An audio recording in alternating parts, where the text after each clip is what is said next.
Hello everyone, my name is Drew, and welcome to the Daily Discussion. On today's episode of the Daily Discussion, I will be doing a reaction on Biden's inauguration today, as you see here. Biden is calling for nationwide unity. He said it multiple times in his inaugural address, and it's going to probably play a role in his administration, as he said.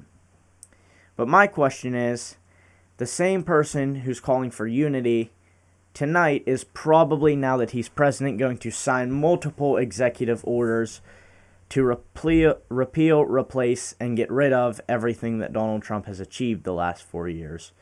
Also, how do you achieve nationwide unity whenever you fail to acknowledge whether he was there or not the former president of the United States, who, mind you, got 74 million votes, so 74 million people voted for him.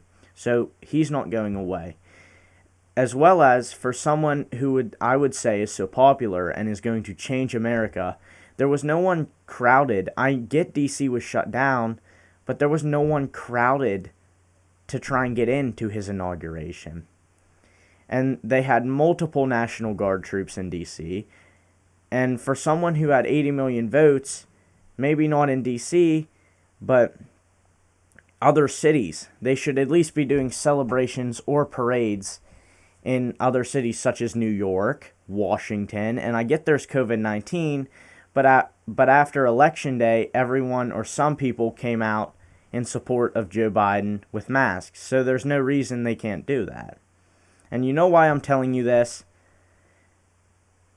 Because they're not doing it, because when they would come out and parade in the streets of Washington or do anything, they would be large, but I don't think would be large enough to suggest a crowd size that Biden would have received 80 million votes, more than any other elected president or presidential challenger in the history of the United States.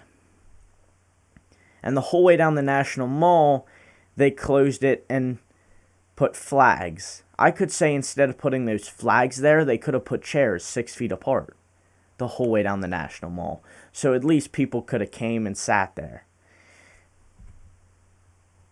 As well as, I think this whole inauguration was about Joe Biden telling 74 million Americans who voted for Donald Trump that he now is the president, the Democrats have control of the House and Senate, and you just need to sit back and accept the results of the 2020 election. As well as, again, tonight he could sign multiple executive orders. They could repeal and replace everything Trump fought for the last 4 years. So how in the world, are you going to get unity whenever you're replacing and destroying everything the last president did? So I think that's a wrap on my reaction for Inauguration Day 2021. Hopefully it doesn't get too bad until 2022.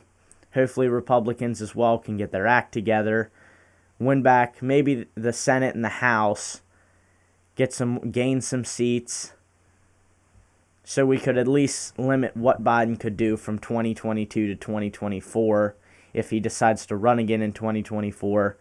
But also, keep your eyes on what Donald Trump could do, because Donald Trump is in Florida. And before he flew off to Florida this morning, I remember watching it, he said he isn't going away. What that means, no one knows yet. He also left a confidential note to Joe Biden, which no one thought he was going to do, but they can't release the contents of that note yet. So I would just keep an eye. I mean, Trump could release a speech. Trump could do like he did in the White House, a televised, like a pre-recorded video. Could do a televised interview.